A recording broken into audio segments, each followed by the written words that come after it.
Buenas noches con todos.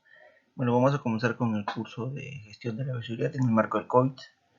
Soy el doctor Oscar Espejo Fernández, magíster en gestión de servicios de salud, miembro fundador de la Asociación Médica de Doctores del Perú, miembro de la Asociación de Calidad del Perú y miembro del Comité de Salud Pública del Consejo Regional Lima 3.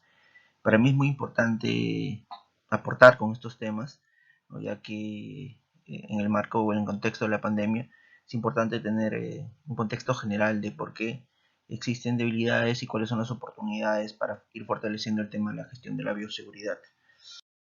En ese sentido es importante que nosotros veamos también algo del video que se ha realizado para el tema del curso. Había una vez un virus llamado coronavirus, que puso de cabeza a todo el mundo y en especial evidenció las debilidades de los sistemas de salud, dentro de los que se encuentra la bioseguridad. Todos los días vemos las diferentes quejas de profesionales de salud relacionadas a falta de equipos de bioseguridad e inequidades en su provisión. La pregunta es, ¿por qué se dio esto? ¿Qué debemos hacer? Por lo antes mencionado y más en estos días, es importante conocerlas y corregirlas, con un enfoque integral y propuestas técnicas que permita que nosotros desde nuestros diferentes puntos de trabajo empujemos a una mejora a través de una adecuada gestión de bioseguridad. Y este es el curso que te dará esa mirada integral con miras a un mejor sistema de salud. Como ustedes han podido apreciar en el video, lo que trata de enseñar, lo que se trata de enseñar en este curso es fundamentalmente es saber por qué pasó estos riesgos asociados al tema de la gestión de la bioseguridad, cuáles fueron los elementos que lamentablemente detonaron que estos riesgos se convirtieran en daños, entendidos estos en el marco de la gestión de bioseguridad, como la ausencia, ¿no?, de los EPPs para los profesionales de salud y por ende obviamente riesgos en el tema del contagio, debido también a que los profesionales de salud están en sobreexposición.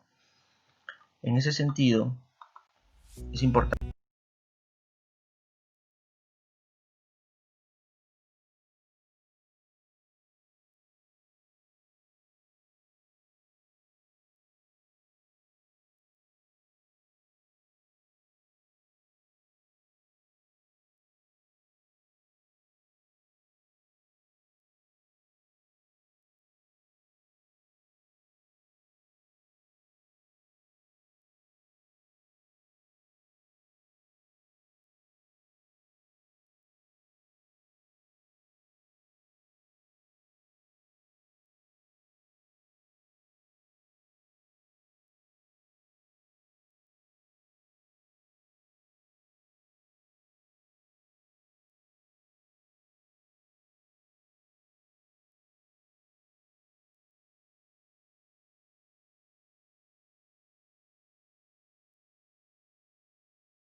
nosotros, antes, ¿no?, de comenzar, vamos a tener ciertas reglas como es apagar sus micrófonos. Obviamente al final de la exposición vamos a contestar las preguntas, ¿no?, las que queden pendientes vamos a revisarlas por correo. Esto es muy importante para poder tener una fluidez y obviamente eh, poder recabar todo el tema de la información que ustedes nos soliciten. Entonces, como agenda vamos a tener 3 puntos fundamentales: los antecedentes de la gestión de la bioseguridad, la problemática en la gestión de la bioseguridad por el COVID y obviamente propuestas de mejora.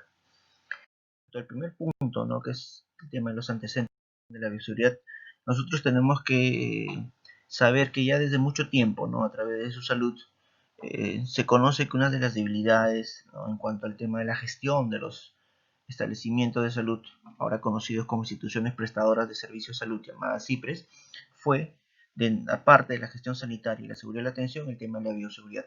Ustedes pueden ver acá en la gráfica, ¿no?, que de las supervisiones que hizo su salud, uno de los incumplimientos normativos era el tema de la bioseguridad. La pregunta es entonces, ¿qué pasó con el tema de la implementación de esas observaciones que hizo su salud? ¿Por qué los establecimientos no pudieron levantar o mejorar ese tipo de incumplimientos?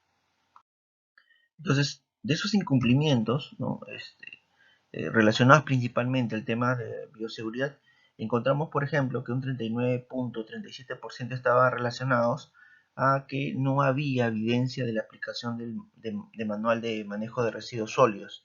Entonces ahí las cifras no cumplían con una adecuada segregación de residuos, ¿no? Y esto es importante también no dejarlo de lado porque en el contexto de la actual pandemia, el tema de manejo de residuos es un tema fundamental y que espero se esté manejando de la mejor manera, toda vez también que se ha incrementado el desecho, ¿no?, de estos residuos sólidos. El otro punto es que no contaban con un mecanismo de supervisión de cumplimiento de la normativa de bioseguridad y se evidenciaban las medidas destinadas a corregir dicho incumplimiento, ¿no?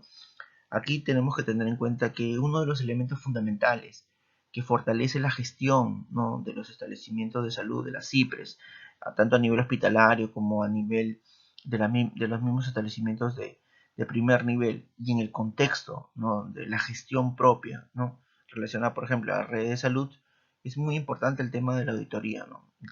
El tema de que existan estas competencias que permiten que esta supervisión sirva como herramientas de gestión para la toma de decisiones. Otro de los puntos que se identificó como uno de los principales incumplimientos relacionados al tema de bioseguridad es que el establecimiento de salud o IPRES, ¿no?, así como el servicio de apoyo, no ha cumplido con su plan anual de manejo de residuos sólidos y tampoco el remitió a la autoridad de la jurisdicción.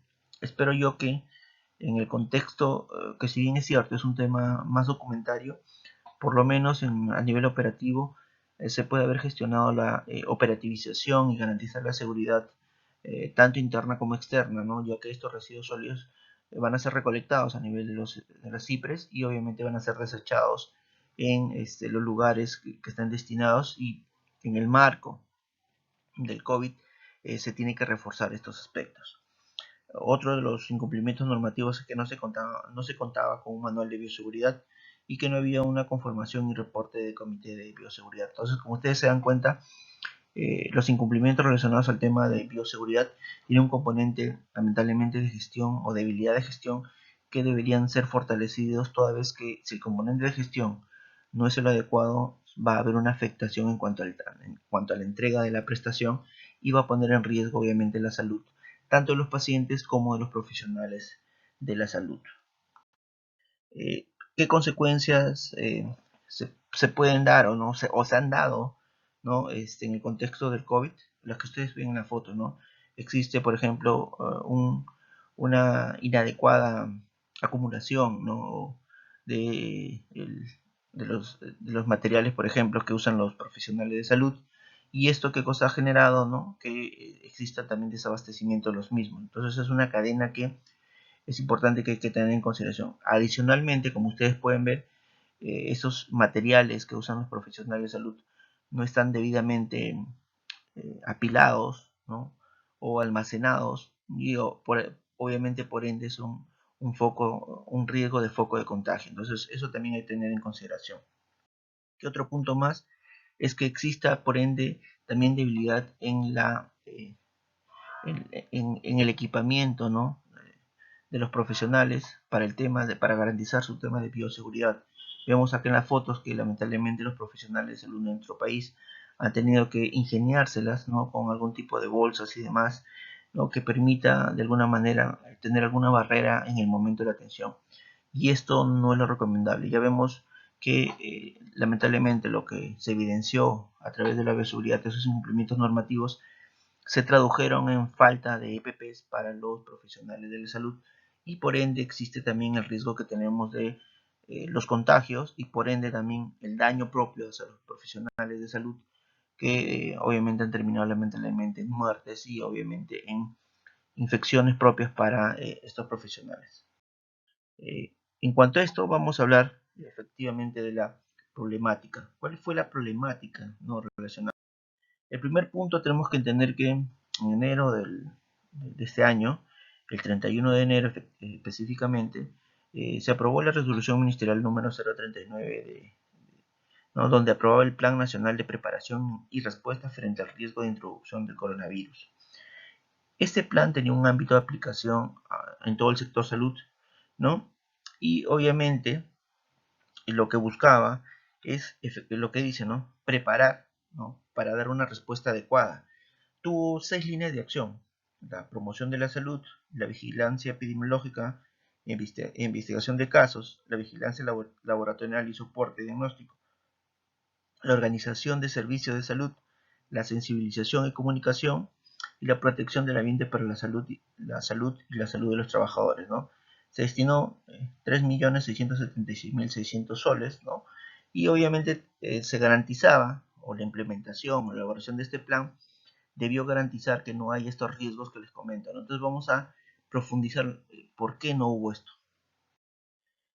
Como yo les mencionaba, dentro de la organización de los servicios, que era una línea de acción, existieron actividades, ¿no? De ámbito nacional. Y una de dentro de las actividades estaba, por ejemplo, brindar asistencia técnica para elaboración e implementación de un plan de contingencia. Aquí va una primera debilidad, ya que se habla de los hospitales, ¿no? No se habla del primer nivel.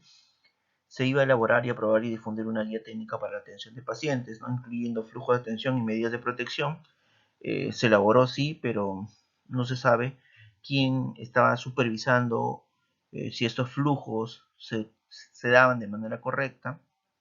También otra de las actividades que se iba a dar era el tema de capacitar al personal de los establecimientos de salud, ¿no?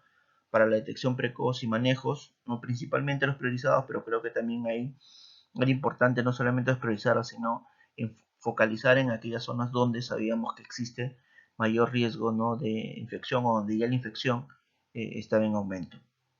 Otra de las actividades era brindar asistencia técnica para la implementación de triaje diferenciado en los establecimientos de salud. Esto también era importante que se hubiese realizado. Apoyar obviamente con la oferta complementaria para la evaluación y el requerimiento realizado, ¿no? También es un tema importante, porque tenemos que recordar que sabíamos que la oferta, lamentablemente, al ser principalmente la de contención hospitalaria, no iba a poder contener toda la demanda. Obviamente, otra de las actividades era elaborar e implementar protocolos de traslado de referencias. Aquí también es importante comenzar a repensar este modelo, toda vez que sabemos que lamentablemente la norma de referencias data del año 2004, no ha sido revisada, y hubiese sido importante que haya ciertos cambios que permitan la continuidad de los servicios. Otro de los puntos, y acaba uno de los digamos, pilares de este curso, es el tema de brindar asistencia técnica para garantizar la provisión de equipos de protección personal, ¿no? Materiales para la medidas de bioseguridad y dispositivos médicos necesarios para la atención y traslado de pacientes sospechosos. Si yo he planificado que exista esa asistencia, la pregunta es a qué nivel, ¿no? Se llegó de esto. Entonces, la primera pregunta es que tendremos que hacer eso ya. En mi establecimiento hicieron esa asistencia, se dio esa asistencia, no se brindó esa asistencia. Obviamente el otro punto también que estaba dentro de actividades era supervisar el cumplimiento de las precauciones, estándares y medidas de bioseguridad.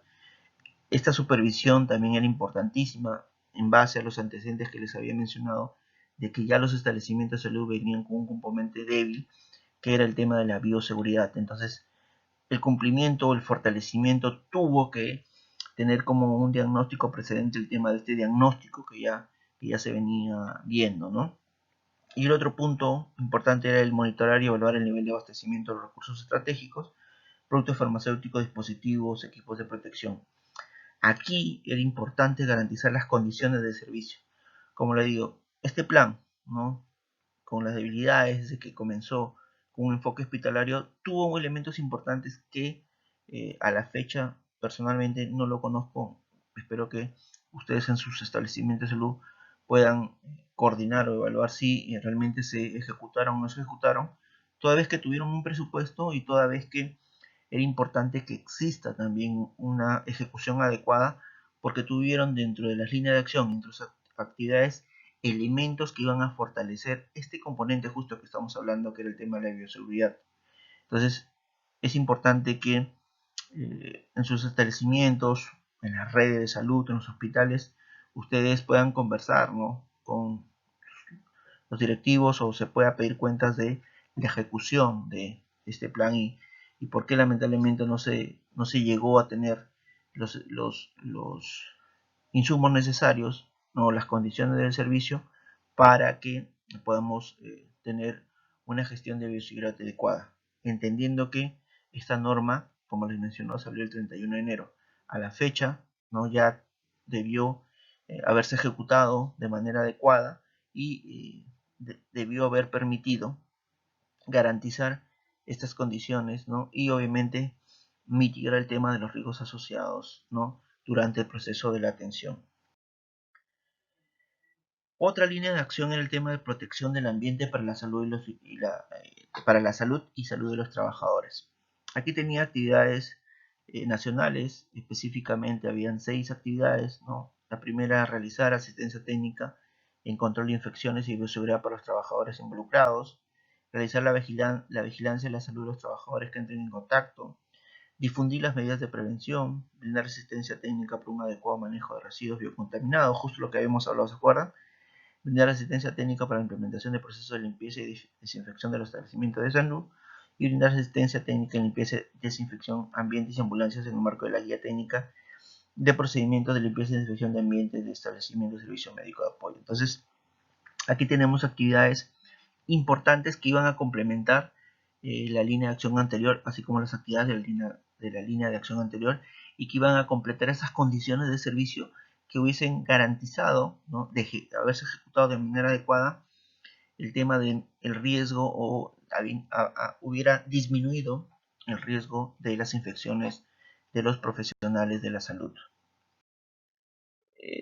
En marzo, ¿no?, de este año, específicamente el 11, salió el decreto de urgencia 025, ¿no?, que aprobaba medidas urgentes para reforzar el sistema de vigilancia y respuesta sanitaria. El objetivo de esta norma era reforzar el sistema de vigilancia y respuesta sanitaria frente al grave peligro, ¿no?, obviamente, y propagación del coronavirus. Esta norma era importante, ¿no?, su aprobación fue importante, pero tenía que complementar, por decir así, la RM que ya había sido aprobada, ¿no?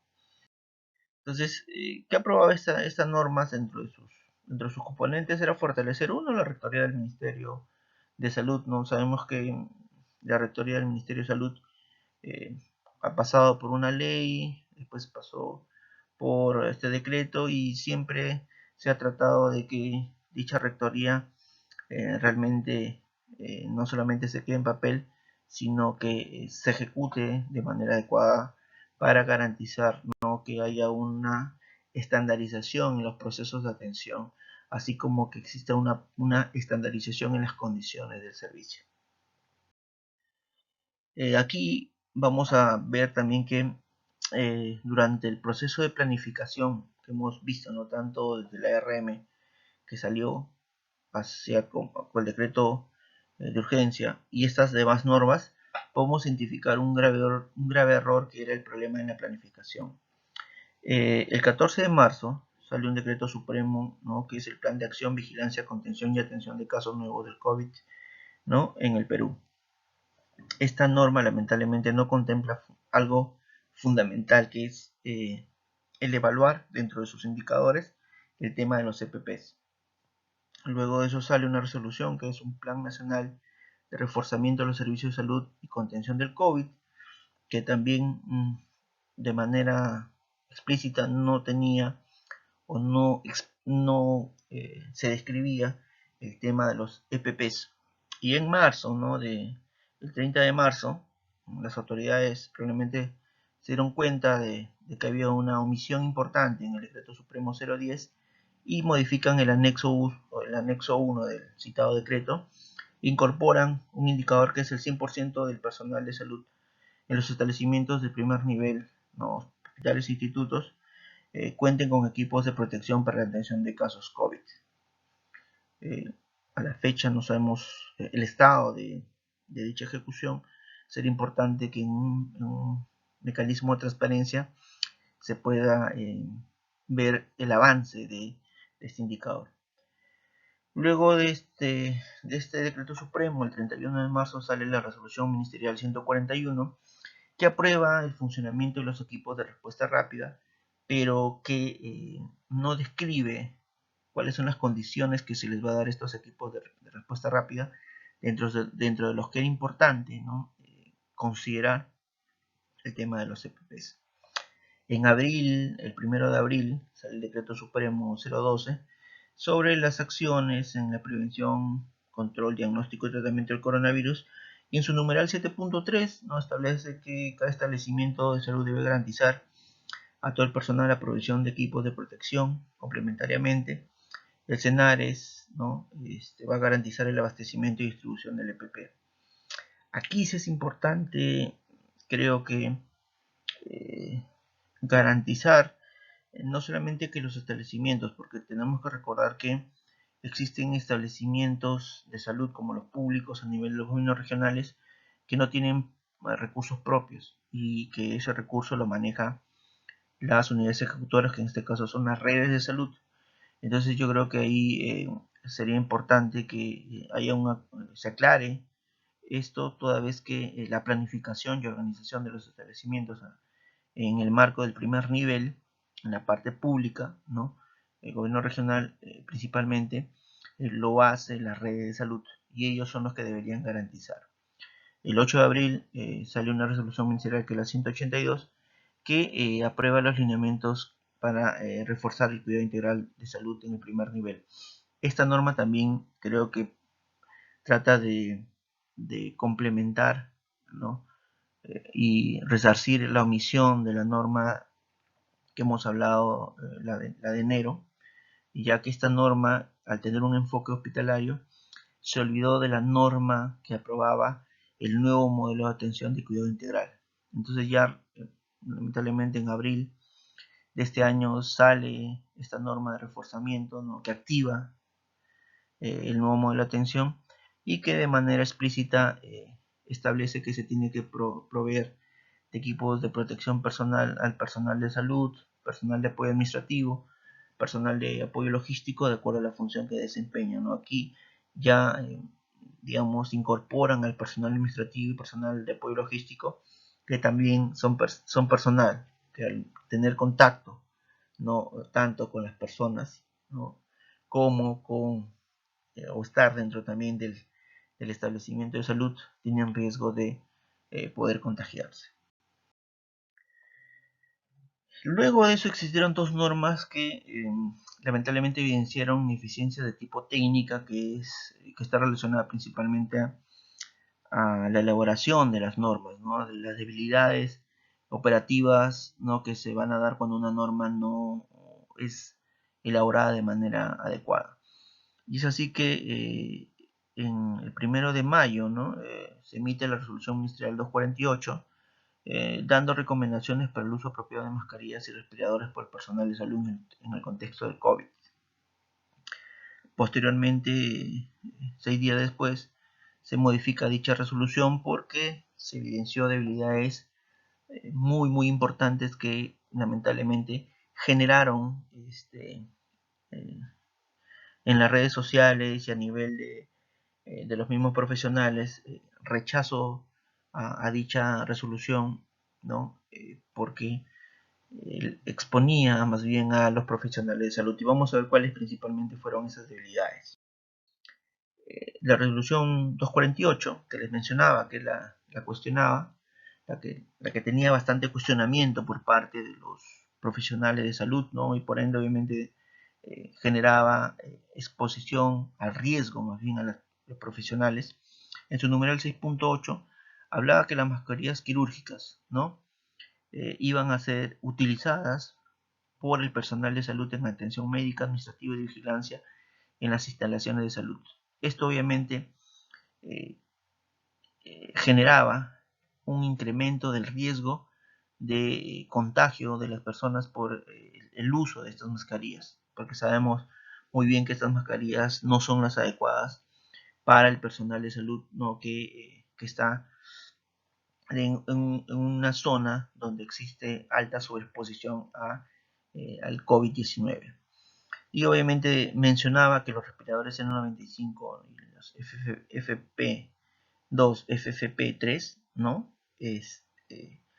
Iban a ser usados cuando se realicen procedimientos o técnicas que generen aerosoles, como aspiración de secreciones, broncoscopía, nebulizaciones, intubaciones, ventilación mecánica, reanimación ni toma de muestras.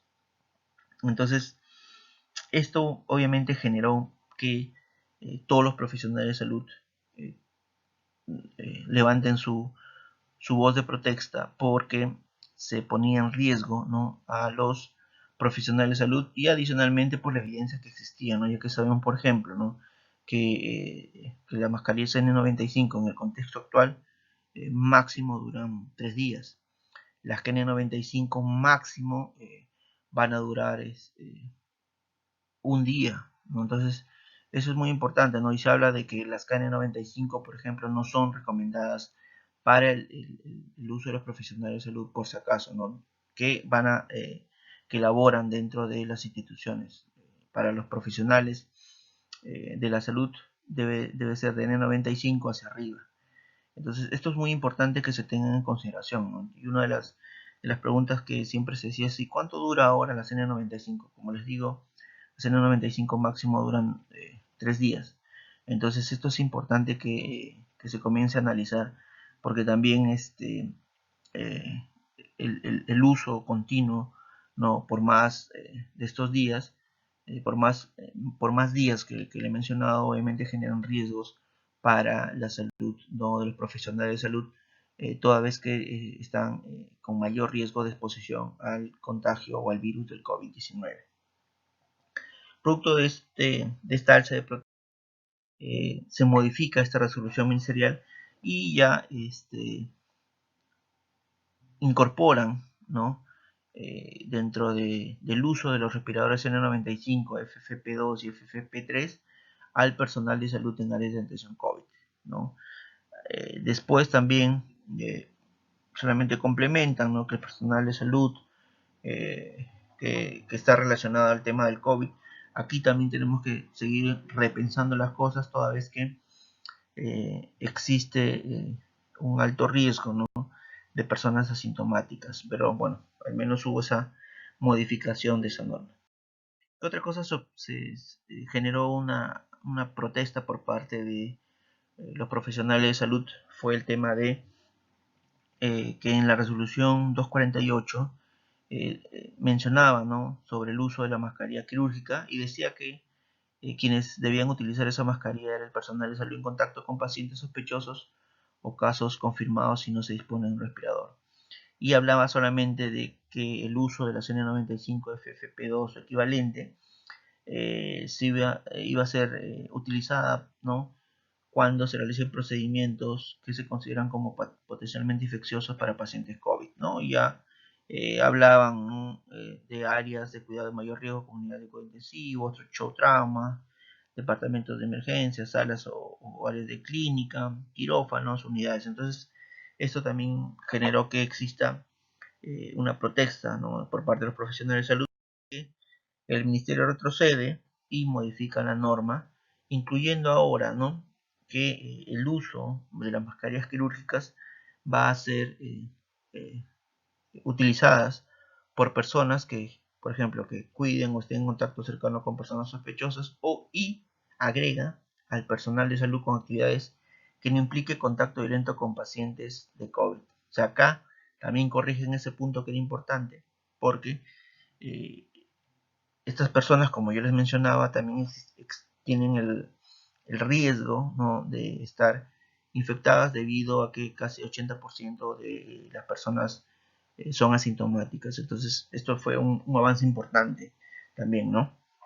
Y respecto al tema de la N95 FFP2 o equivalente, hablaba, por ejemplo, que modificaba, perdón, que dichas mascarillas iban a ser utilizadas por personal de salud en áreas de atención COVID-19, incluyendo aquellas tomas de muestras respiratorias. Entonces, aquí ya hubo un avance importante, ¿no?, porque de alguna manera generaba que una debilidad técnica, llamémoslo así, fuera modificada, porque obviamente se dieron cuenta de que existió o se ponía en riesgo a los profesionales de salud, ¿no?, que están en primera línea, y que iba a generar obviamente una falta del Estado para tener o garantizar las condiciones de servicio, ¿no?, tanto para que se genere una buena atención, ¿no? Y que de alguna manera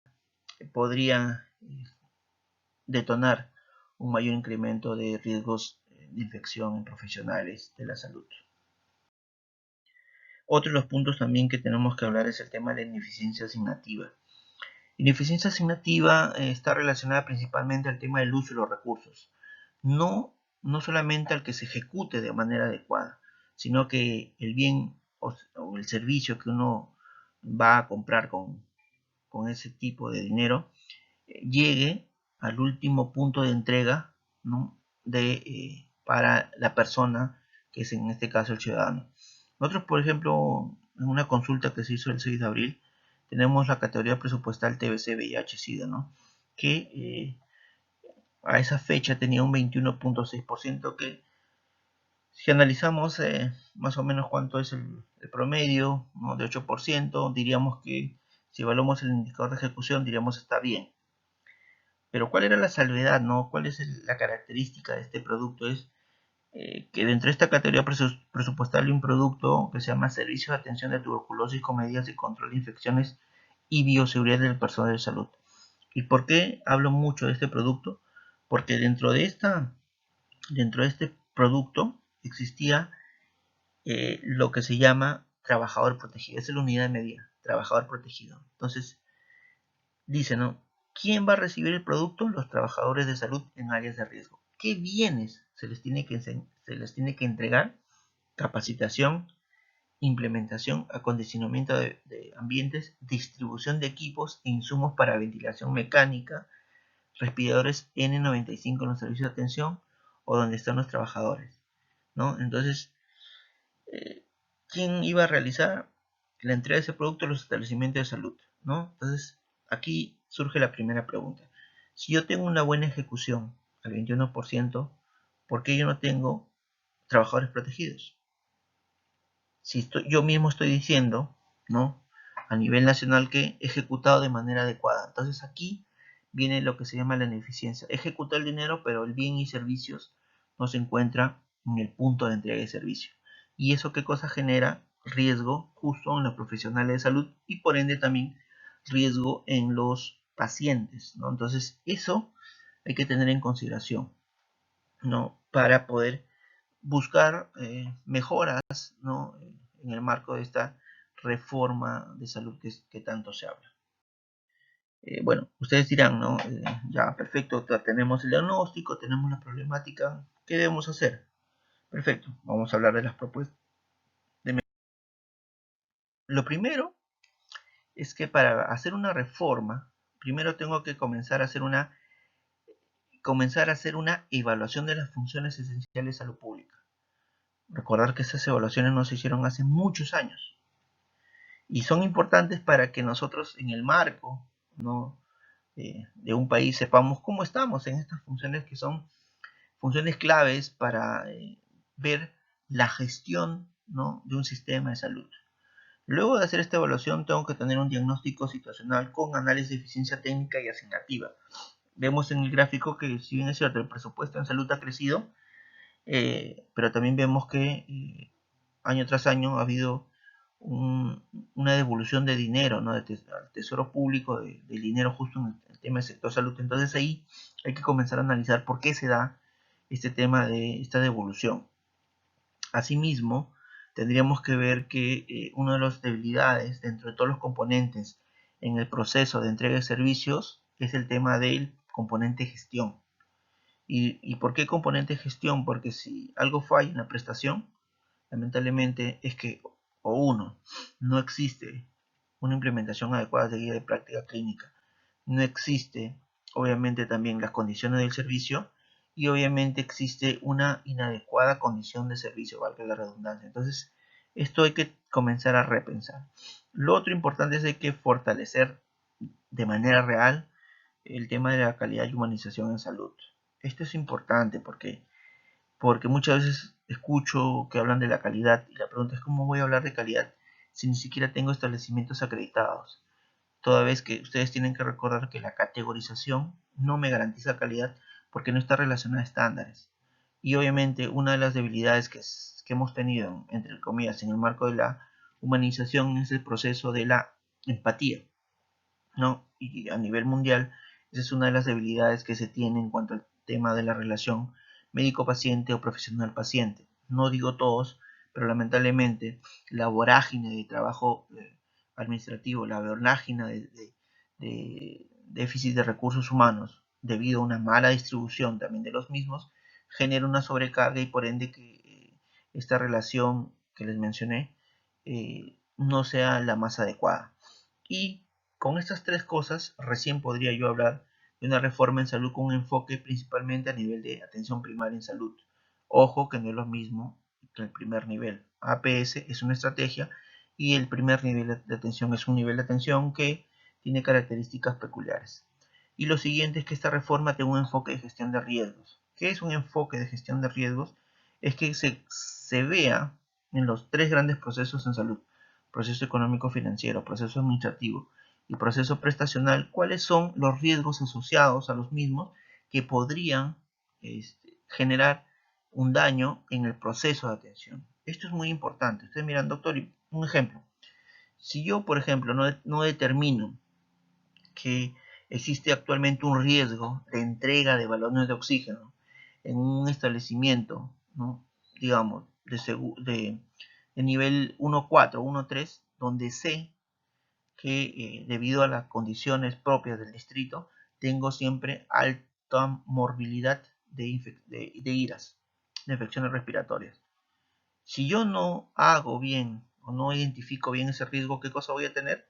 Lo que siempre pasa, una alta mortalidad por estas infecciones debido a que no tengo estos parámetros de operación. Entonces, estos aspectos son muy importantes. Y cuando hablamos de la gestión de riesgo es integral, con una mirada en esos tres grandes procesos que me garanticen, obviamente, que va a existir estas condiciones. Y si yo hubiese planteado o hubiese implantado esa gestión de riesgos, estoy casi seguro que hubiésemos podido mitigar el riesgo asociado a la gestión de la bioseguridad, que no es otra cosa más que garantizar que existan las condiciones de bioseguridad para la entrega del servicio. Entonces, con estos tres temas, yo puedo ir de esta realidad, ¿no?, a esta, que es la que yo busco. Que existe un equipo de protección para el personal de salud adecuado, donde se le dé lentes, donde se le dé obviamente mascarillas, obviamente de acuerdo a las características de la zona donde está, que se le dé una bata y obviamente que exista también el tema de los guantes. Todo esto va a garantizar lo que nosotros llamamos una calidad de servicio, ¿no? Y para finalizar, tenemos que recordarle a las autoridades que el que nos expongan, ¿no? Sin que quieran que nosotros atendamos en EPP es un delito, ¿no?, que está penado en el artículo 168A del Código Penal y el artículo 376 del Código Penal, ¿no? Muchas gracias por su atención. Nos vemos hasta la próxima.